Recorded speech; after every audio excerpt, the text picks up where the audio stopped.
नमस्कार एवरीवन। तो आपका स्वागत है हमारे वीणा क्लासेस में। तो हम कल के क्लास में राजस्थान की हिस्ट्री को शुरुआत किया था और हमने राजस्थान के नामकरण है वो पढ़े थे। तो चलिए हम थोड़ा कल का रिवीजन कर लेते हैं। कल हमने पढ़ा था कि 625 ईस्वी में वसंतगढ़ अभिलेख में राजस्थान का नाम राजस्थानी आदित्य मिलता है और 1800 में जॉर्ज थॉमस ने इसको रायथाना कहा था। 1829 में कर्नल जेम्स टोड ने इसको राजपुताना या राजस्थान कहा था। तो हमने वसंतगढ़ अभिलेख के बारे में भी थोड़ा पढ़ा था कि यह 625 ईस्वी में सिरोही से प्राप्त हुआ था। ये शेमकरी माता या खिमेल माता के मंदिर से प्राप्त हुआ था और ये भीनमाल के चावंड वंश के राजा वर्मलात की जानकारी देता है।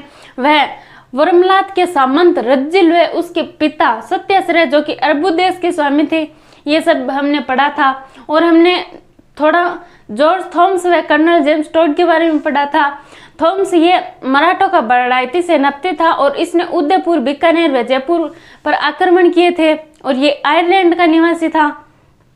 और इसकी जो जीवनी है वो विलियम फ्रैंकलिन ने लिखी थी और इसके बारे में हमने आगे पढ़ा था। कर्नल जेम्स टोड ये स्कॉटलैंड का निवासी था और इसने ये वो ईस्ट इंडिया कंपनी का सैनिक अधिकारी था और ये ज्ञानचंद्र को अपना गुरु मानता था। तो हमने इसकी कल किताबें नहीं पढ़ी थी, वो देख लेते हैं। और ये 1818 में पश्चिमी रियासतों का पॉलिटिकल एजेंट भी बनाया गया था इसको, जैसे कि उदयपुर, जैसलमेर, जोधपुर, कोटा, बूंदी, इसको पॉलिटिकल एजेंट बनाया गया था। तो हमने कल इसकी पुस्तकें नहीं पढ़ी थी कर्नल जेम्स टोड की। आप ये भी ऐड कर लेना अपने नोट्स में। कर्नल जेम्स टोड, इसकी हमने पुस्तकें नहीं पढ़ी थी। पहली पुस्तक है इसकी सेंट्रल एंड वेस्टर्न इंडिया। दूसरी पुस्तक है इसकी Atlas and antiquities of Rajasthan. आप चाहो तो इसको इंग्लिश में भी लिख सकते हैं, Atlas and antiquities of Rajasthan. Sorry,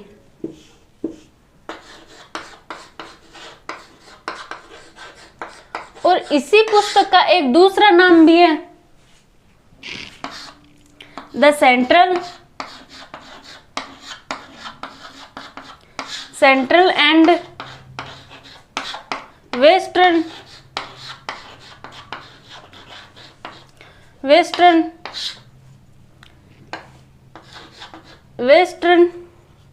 the central and western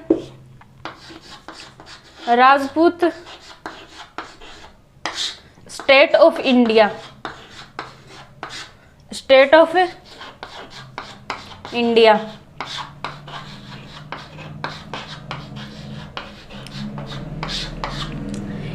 ये अलग पुस्तक है और ये अलग पुस्तक है। इसका दूसरा नाम ये है the central and western Rajput state of India. ये अलग पुस्तक है Atlas and travellers India, sorry Atlas and western India, और ये Atlas and antiquities of Rajasthan. ठीक है, तो कल हमने इसकी पुस्तकें नहीं पढ़ी थी और कल हमने इसके गुरु थे यति ज्ञानचंद्र। इसके गुरु थे यति ज्ञानचंद्र और इसको घोड़े वाले बाबे के नाम से भी जाना जाता है। इसका दूसरा नाम है घोड़े वाला बाबा और इसको राजस्थान के इतिहास का जनक भी कहते हैं। राजस्थान के इतिहास का जनक।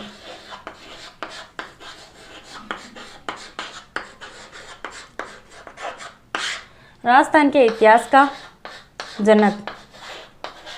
तो ये इतनी बातें कल हमारी उसमें मिस हो गई थी, तो ये आज आप उसमें ऐड कर लेना। और इस कर्नल जेम्स टोड के बारे में हम हर एक टॉपिक के बारे में इसके बारे में पढ़ते रहेंगे। इसके कथन अलग अलग जगह पर है। और इसके बाद हमने पढ़ा था कि भारतीय पुरातात्विक विभाग की स्थापना 1861 में और इसका जनक बनाया गया था अलेक्जेंडर कनिंघम को। और राजस्थान में पुरातात्विक विभाग का सर्वेक्षण 1871 में किया गया था और वो किया था एसीएल कार्लाइल ने। तो कल हमने इतना पढ़ा था और इसका रिवीजन भी कर लिया। तो चलिए हम आगे पढ़ते हैं। तो आज हम राजस्थान का इतिहास है वो स्टार्ट करेंगे। राजस्थान में मध्यकालीन में 19 रियासतें थी।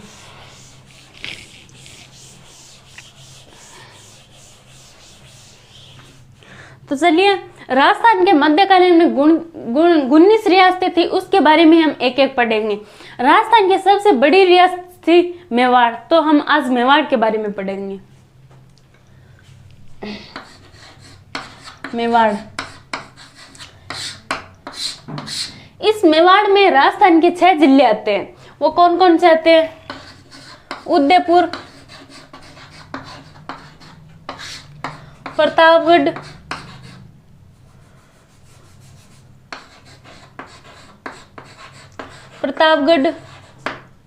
चित्तौड़गढ़,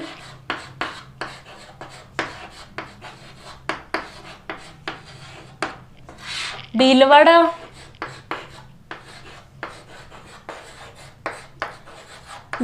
और एक आता है राजसमंद।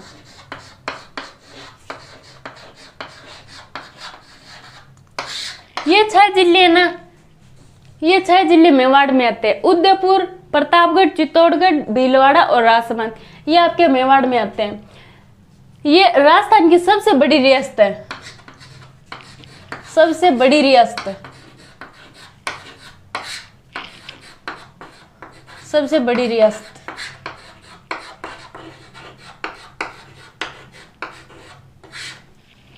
अब चलिए हम इसके बारे में और पढ़ते हैं। मेवाड़ में पहली बात, मेवाड़ में गोइल वंश का शासक था। मेवाड़ में गोइल वंश का शासक था।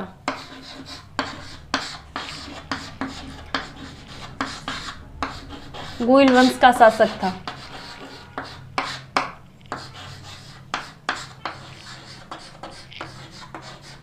गोइल वंश का शासक था। और ये गोइल वंश में भी ये सूर्यवंशी हिंदू थे। क्या थे? ये सूर्यवंशी हिंदू थे।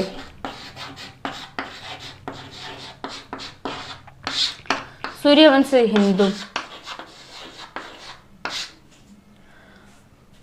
और टोड व मेहनौत नैणसी ने कहा है कि ये मेवाड़ के गोइलों की 24 शाखा थी। एक तो टोड ने कहा ये बात, और एक है मेहनौत नैणसी। इसके बारे में हम आगे पढ़ेंगे। मेहनौत नैणसी ये बहुत अच्छे कवि थे। इसने कहा है, इन दोनों ने कहा है कि मेवाड़ के गोइलों की 24 शाखाएं थी। इनकी 24 शाखाएं थी, लेकिन ये मेवाड़ के गोइल ये सर्वाधिक श्रेष्ठ थे। श्रेष्ठ तो सभी थे, पर ये सबसे ज्यादा बड़े थे। जहां ये बाद में अलग अलग, कोई नेपाल चला गया, कोई अफगानिस्तान चला गया। आगे मेवाड़ में 5 जिले आते, उदयपुर, प्रतापगढ़, चित्तौड़गढ़, भीलवाड़ा और राजसमंद। मेवाड़ में गोइल वंश का शासक था, और गोइल वंश में भी कौन से? हिंदू वंशी सूर्य थे। और मेहनौत नैणसी व टोड ने इसकी 24 शाखाएं बताई है। अब मेवाड़ में गोइल वंश की स्थापना गोइल ने की थी। गोइल वंश की स्थापना गोइल ने की थी।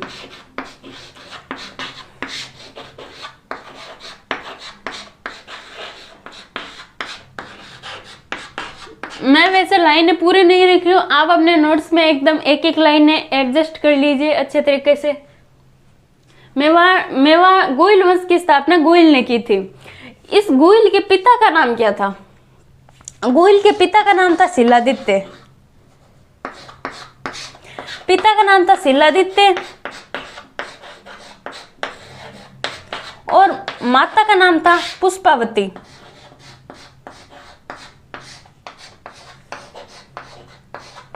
पुष्पावती।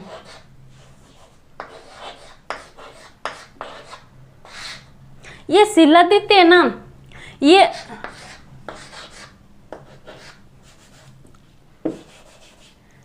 इसके पिता का नाम था शिलादित्य और माता का नाम था पुष्पावती। इनका बेटा था गोइल। गोइल ने गोइल वंश की स्थापना की थी। और गोइल तथा शिलादित्य के बीच में 5 वंशज आते हैं। पहला है गोइल के बाद में पहला है गोइल, दूसरा है भोज, तीसरा है महेंद्र, नाग और शिलादित्य।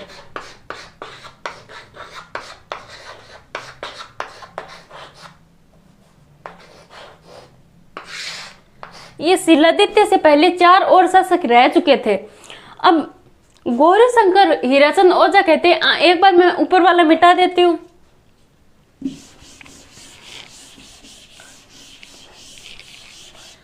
अब गौरीशंकर हीराचंद ओझा ने उदयपुर से इनको सामोली अभिलेख मिला था। गौरीशंकर हीराचंद ओझा ये बहुत अच्छे कवि थे, इसके बारे में भी हम आगे पढ़ेंगे।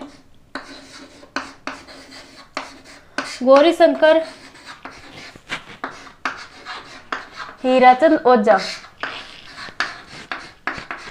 इनको उदयपुर से सामोली अभिलेख मिला था जो कि 646 ईस्वी का था। सामोली अभिलेख ये उदयपुर से मिला था। सामोली अभिलेख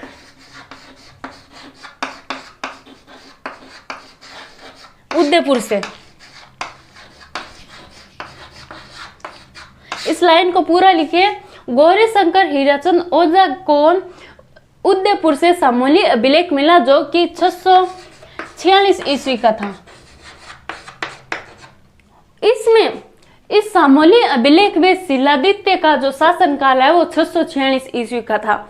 और इस सामोली अभिलेख के आधार पर हम गोइल का भी जो कि शासन काल है वो निकालते हैं। गोइल का शासन काल माना जाता है, इतिहासकारों के अनुसार गोइल का शासनकाल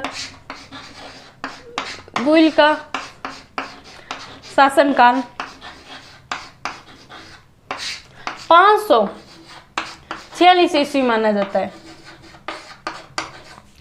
ठीक है, सामोली अभिलेख के अनुसार गोइल का शासनकाल निकाला गया था। तो चलिए आगे पढ़ते हैं।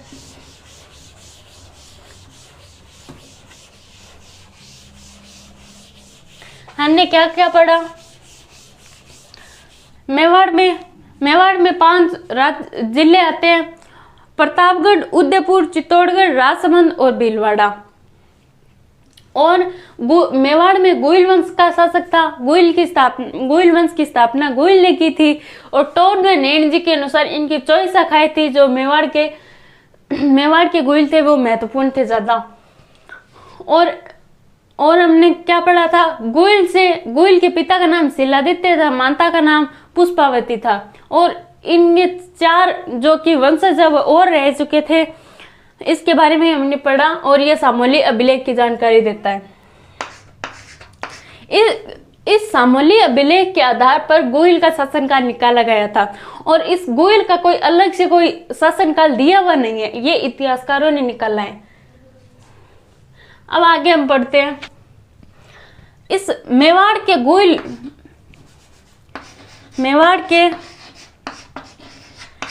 के राजाओं की उपाधियां ये ना अपने रावल टाइटल का उपयोग करते थे। रावल, जैसे कि कोई राजा अपने नाम के आगे रावल लगाता था। ठीक है, तो हम एक एक राजा को पढ़ेंगे। मेवाड़ का प्रथम राजा कौन था, द्वितीय राजा कौन था, इसके बारे में पढ़ेंगे। तो ये मैं मिटा रही हूं।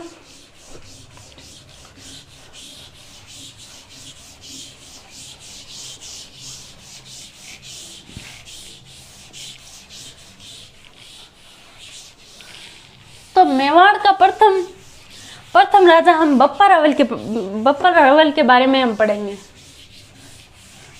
पहला है बप्पा रावल।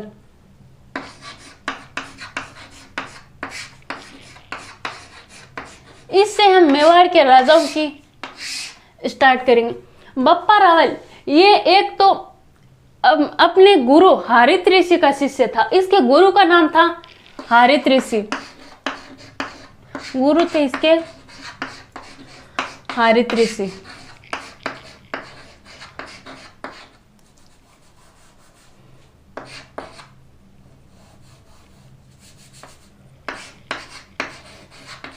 हारित ऋषि। और ये बप्पा रावल है ना, हारित ऋषि के आशीर्वाद से 734 ईस्वी में जब मेवाड़ में मान मौर्य यानी मौर्य का शासक था, मान मौर्य को हराकर चित्तौड़ पर अधिकार किया। मान मौर्य को हराकर चित्तौड़ पर अधिकार किया।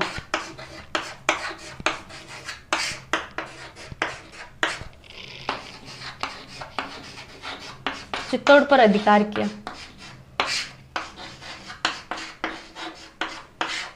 तो इस पूरी लाइन को लिखिए। बप्पा रावल हारित ऋषि का शिष्य था और ये हारित ऋषि के आशीर्वाद से 734 में मान मौर्य को हराकर चित्तौड़ पर अधिकार किया। अगली लाइन है हमारी, ये ना चित्तौड़ में एकलिंग जी का मंदिर बनवाता है।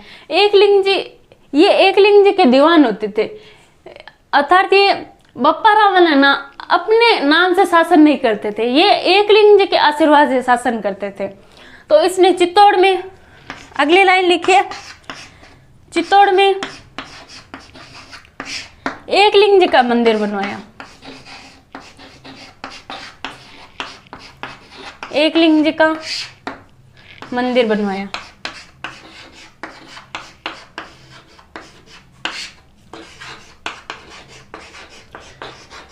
और मेवाड़ के राजा एकलिंग जी का दीवान मानते थे, स्वयं को एकलिंग जी का दीवान मानते थे। अगली लाइन लिखिए, मेवाड़ के राजा स्वयं को एकलिंग जी के दीवान मानते थे। स्वयं को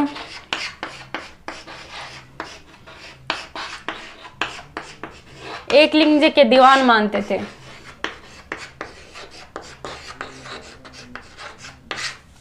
इसके गुरु का नाम था हारित ऋषि। 734 में मान मौर्य को हराकर चित्तौड़ पर अधिकार कर लाता है और चित्तौड़ में एकलिंग जी का मंदिर बनवाता है। और मेवाड़ के राजा स्वयं को एकलिंग जी के दीवान मानते थे। और ये ना बप्पा रावल मुस्लिम सेना को हराते हुए गजनी तक चले गए थे। तो इसके बारे में हम पढ़ते हैं। बप्पा रावल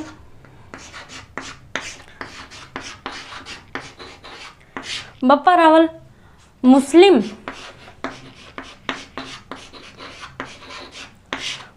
सेना को हराते हुए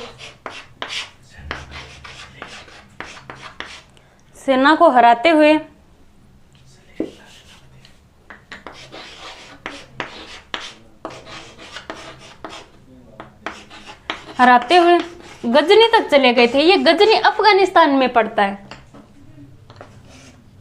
गजनी तक चले गए थे।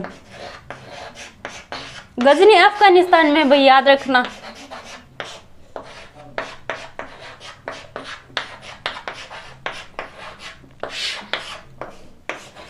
चले गए थे। आगे इसने गजनी के राजा को भी हरा दिया था और अपने भांजे को गजनी का राजा बना दिया था। ये लाइन भी आप लिख लेना। चलिए मैं लिख दे, ये ऊपर वाला मिटाती हूं मैं। इसने गजनी के राजा को हरा दिया, वह अपने भांजे को गजनी का राजा बना दिया। गजनी के राजा को हराया, गजनी के राजा को हराया, वह अपने भांजे को राजा बनाया।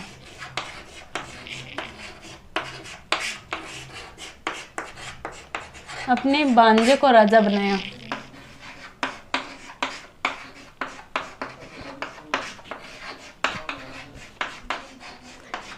बात और, ये मैं सारा मिटा रही हूँ। एक बात और, बप्पा रावल ने अपने शासनकाल में सिक्कों का आरंभ किया। सिक्के तो वैसे हमें पहले भी मिल चुके थे, लेकिन मेवाड़ में सबसे पहले बप्पा रावल ने स्टार्ट किए थे। और इसने एक सिक्का 115 ग्रेन का बनाया था। बप्पा रावल ने 115 ग्रेन के सिक्के बनाए थे। ग्रेन होता है गेहूं के जितना, ग्रेन के सिक्के बनवाए।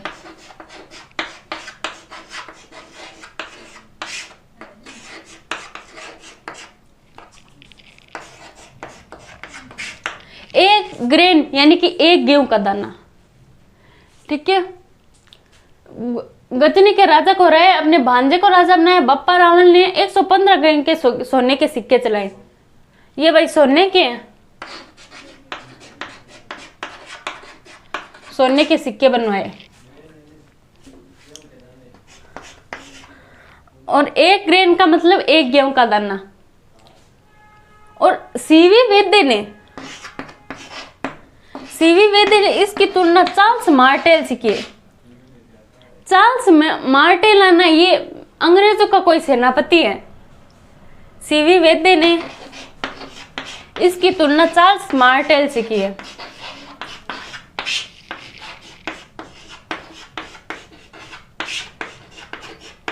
और गौरीशंकर हीराचंद ओझा ने इसको कालभोज कहा है। ये इतिहासकार है भाई, इसने इसकी तुलना चार्ल्स मार्टेल से की है।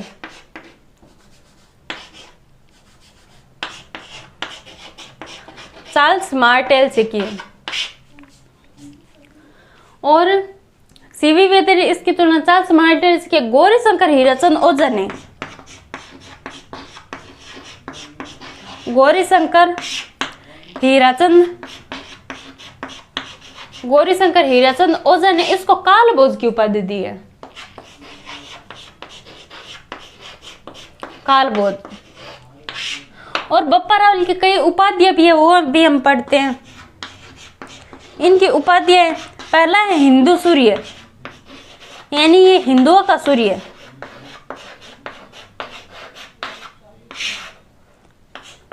चकवे का मतलब होता है चारों दिशाओं को जीतने वाला। और एक उपाधि है इसकी राजगुरु।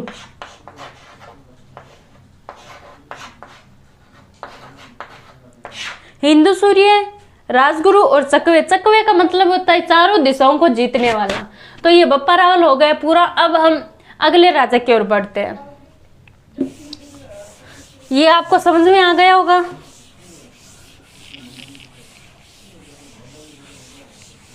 अब एक बार हम बप्पा रावल के बारे में रिवीजन करते हैं, फिर हम अगले राजा की ओर बढ़ेंगे। बप्पा रावल ने क्या किया? ये हरित ऋषि का शिष्य था। इसने 734 ईस्वी में मान मौर्य को हराकर चित्तौड़ पर अधिकार कर लिया। और इसने चित्तौड़ में एकलिंग का दीवान था और चित्तौड़ में एकलिंग का भी मंदिर भी बनवाया था। और इसने मुस्लिम सेना को हराते हुए गजनी तक चला गया था और गजनी के राजा को हराकर अपने भांजे को राजा बनाया। और इसने 115 ग्रेन के सोने के सिक्के चलाए। और गौरीशंकर हीराचंद ओझा ने इसको कालभोज की उपाधि दी। सीवी वेदे ने इसकी तुलना चार्ल्स मार्टेल से की और इसकी उपाधि थी राजगुरु, हिंदू सूर्य और चकवे। और इसकी राजधानी थी, मतलब बप्पा रावल की राजधानी चित्तौड़ थी इसकी। ये भी याद रखना भाई, बप्पा रावल ने अपनी राजधानी चित्तौड़ को बनाया, सॉरी नागदा को बनाया।